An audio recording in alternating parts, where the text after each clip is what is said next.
सारा मैंने दर्शना तेरा पाया, ढूंढ लिया जग सारा मैंने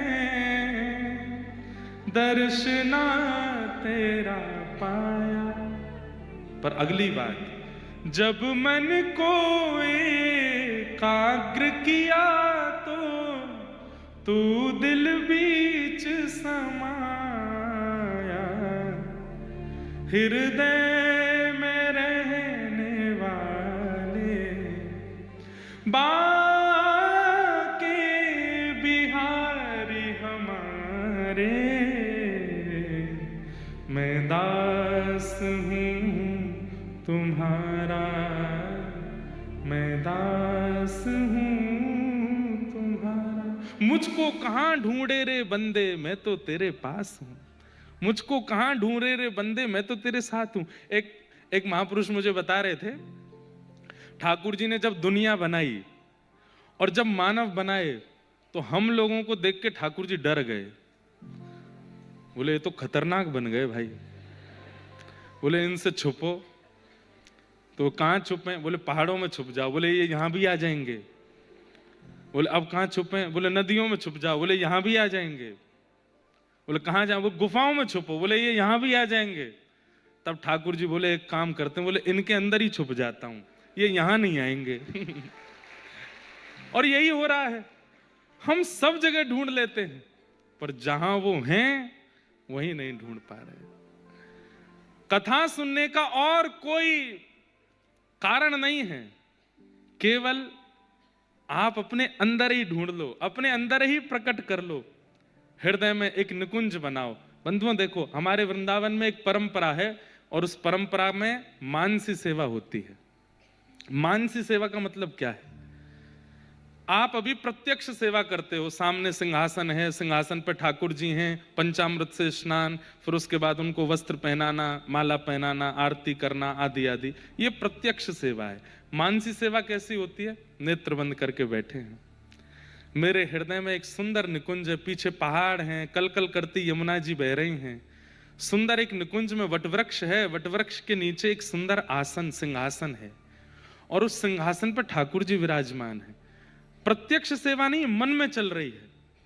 आहा ठाकुर जी कितने सुंदर हैं, ठाकुर जी के कटाक्ष नेत्र हैं, गोल मुखमंडल है, आहा त्रिभंग लली हैं। अब जैसे आपको ठाकुर जी प्रिय हों, त्रिभंग लली ठाकुर जी प्रिय हैं, लड्डू गोपाल प्रिय हैं, श्रीनाथ जी प्रिय हैं, जैसा स्वरूप प्रिय है वैसे ठाकुर जी हैं। आज बढ़िया इनको श्रृंगार करो, सुंदर इनका पंचामृत अभिषेक करो, सब कुछ वही कर रहे हैं। और प्रत्यक्ष सेवा के ठाकुर जी तो स्थूल हैं, हिलते नहीं हैं, पर मानसी के ठाकुर जी को आप ऐसे भाव में रखो, वो हिलते भी हैं, चलते भी हैं, बोलते भी हैं, नैन भी मटकाते हैं, आपसे कुछ मांगते भी हैं। नाम जप करने के बाद, गुरु मंत्र करने के बाद नेत्र बंद करके अपने मानसी निकुंज में ठाकुर जी की सेवा करो। अपने लाल जी के सामने बैठे हैं, सुंदर उनका श्रृंगार करें, फिर पूछ रहे हैं आज कहाँ जाओगे डोलवे, मुंह को वहां लेके चलो। तो ठाकुर जी आपकी उंगली पकड़ के साथ में वहां जा रहे हैं, वहां किशोरी जी मिल गई हैं, आहा ठाकुर जी और किशोरी जी दोनों रास बिहार कर रहे हैं, आहा इनके रास में मैं भी एक सखी हूं, मैं भी एक सखा हूं, मेरे संग भी नृत्य कर रहे हैं। कितनी सुंदर गुलाब की इत्र की सुगंधी आ रही है, ओहो दूर से देखो सब ललिता विशाखा आदि सब सखियां दौड़ी दौड़ी आ रही हैं। तब जिन संतों को आप दर्शन करते हो उन संतों का भी अनुभव कर लो। वहां से हमारे वो वाले महाराज जी आ रहे हैं, यहाँ से ये वाले महाराज जी आ रहे हैं, सब बैठे हैं, बीच में ठाकुर जी नृत्य कर रहे हैं, हम देख करके आनंदित हो रहे हैं। अब संध्या हो गई, ठाकुर जी अब ब्यारू करके आप पौड़ जाओ। ब्यारू अपने हाथ से पवा दई है, ठाकुर जी को पौढ़ा दियो है, सुबाई की रजाई उड़ाई दई है, थोड़ी देर चरण चापे हैं, दियो भुजा दियो है, अंधेरो है गयो, ठाकुर जी शयन कर गए हैं, और शयन करके प्रणाम करके नेत्र खोलो, हो गई मानसी सेवा, मन की सेवा। अब ये तो एक भाव मैंने बताया, इसमें हर दिन एक नवीनता, हर दिन भाव में एक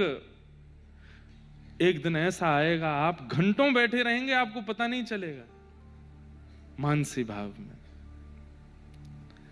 और ये मानसी भाव पुष्ट कैसे होगा? रसिक जनों की वाणी सुनिए और उस वाणी में किस लीला का अनुसंधान वो कर रहे हैं उसका चिंतन करके फिर मानसी सेवा में जाओ। हर दिन आपके चित्त में नंदोत्सव होगा और यही कलिकाल में आवश्यक है। आप अपनी जॉब पे भी जाते हैं, आप अपने कॉलेज भी जाते हैं, कार्यों पर भी जाते हैं, पर मन में वही सुगंधी चल रही है कि आज ठाकुर जी निकुंज में ये लीला कर रहे थे। अब बॉस डांटेगा भी ना तो भी आपको गुस्सा नहीं आवेगा, क्योंकि चित्त की भावना प्रधान है। तेरो मुख नीको की मेरो श्यामा प्यारी, तेरो मुख नीको की मेरो दर्पण हाथ लिए नंद नंदन, दर्पण हाथ। अपने हाथ में दर्पण लेकर के ठाकुर जी बैठे हैं और किशोरी जी से पूछ रहे हैं, हे श्यामाजू मैं सुंदर हूं कि आप सुंदर हो? नेक देख के बताइए। सांची कहो वृषभानु दुलारी, सांची कहो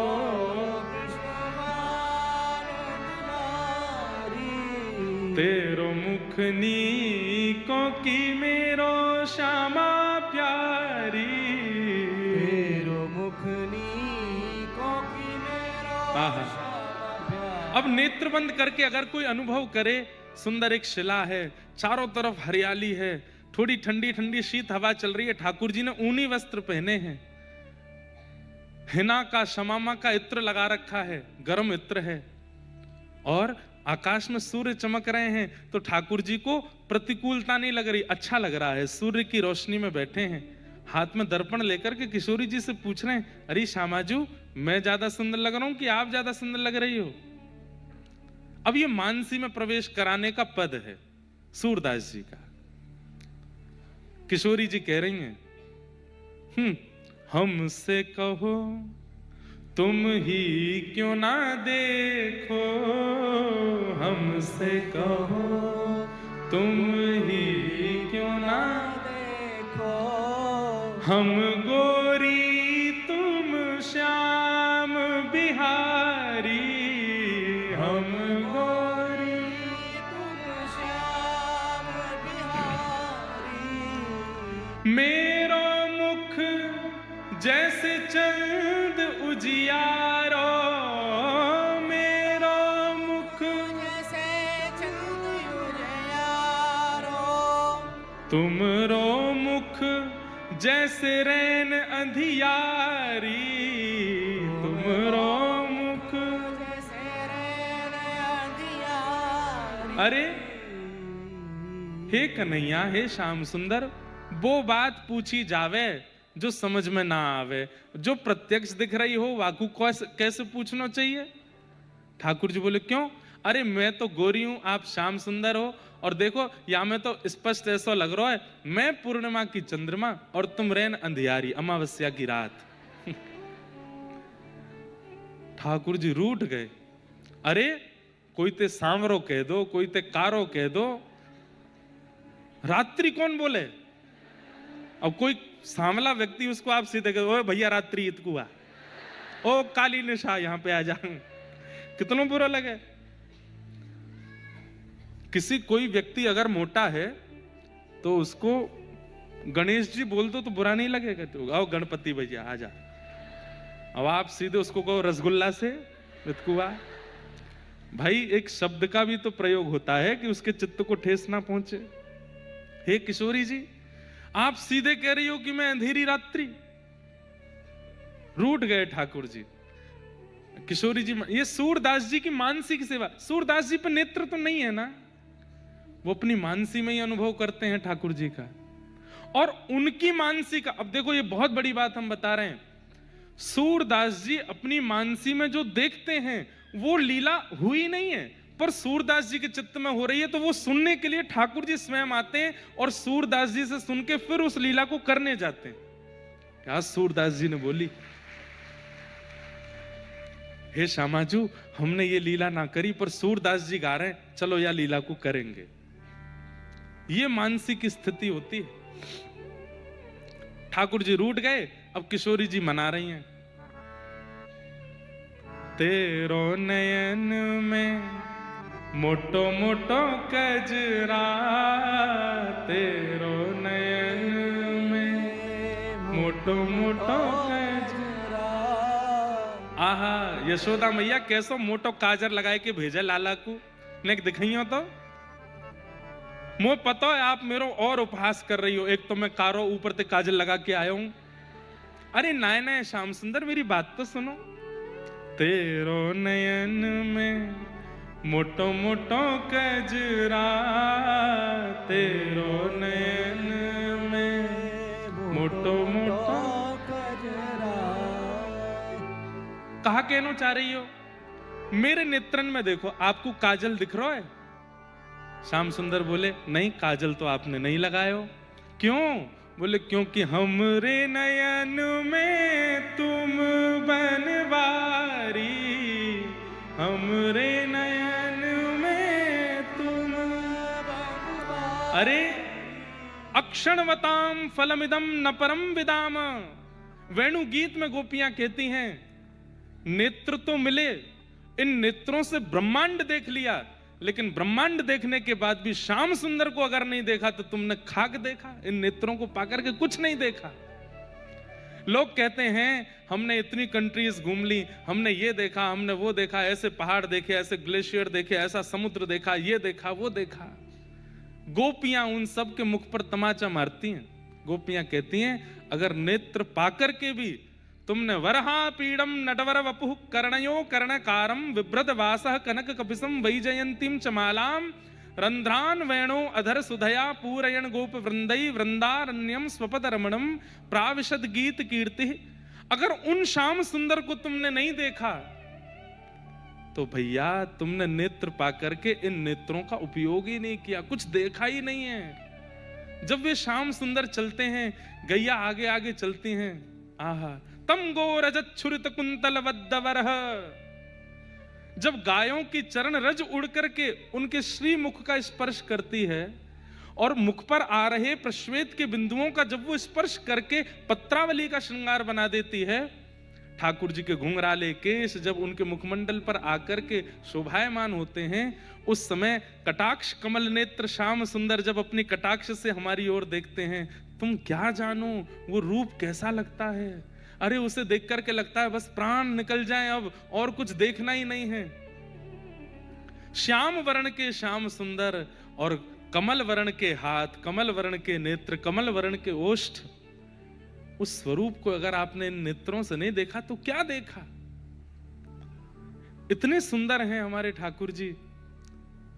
किशोरी जी कह रही हैं जिन नेत्रन में श्याम सुंदर बैठे हैं वहां में अलग से काजल लगावे की कहा आवश्यकता है। हमरे नयन में तुम बनवारी, हमरे नयन और तुम तो नख पे गिरिवर धारो,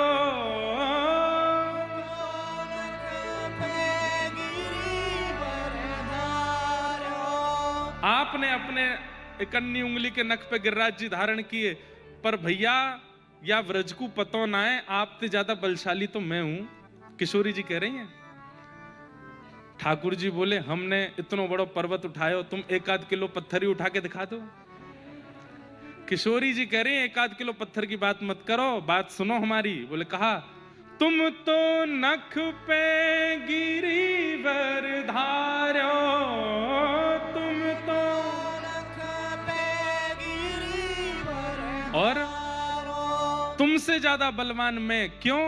हम उर्धार रहे गिरधारी, हम उर्धार रहे गिरधारी। तुमने तो गिरिराज जी उठाए और हमने गिरिराज जी सहित गिरिराज जी उठावे वाला अपने चित्त में धारण कर लियो। तुमसे ज्यादा बलवान तो हम हैं। सूरदास या छवि की शोभा, सूरदास या छवि की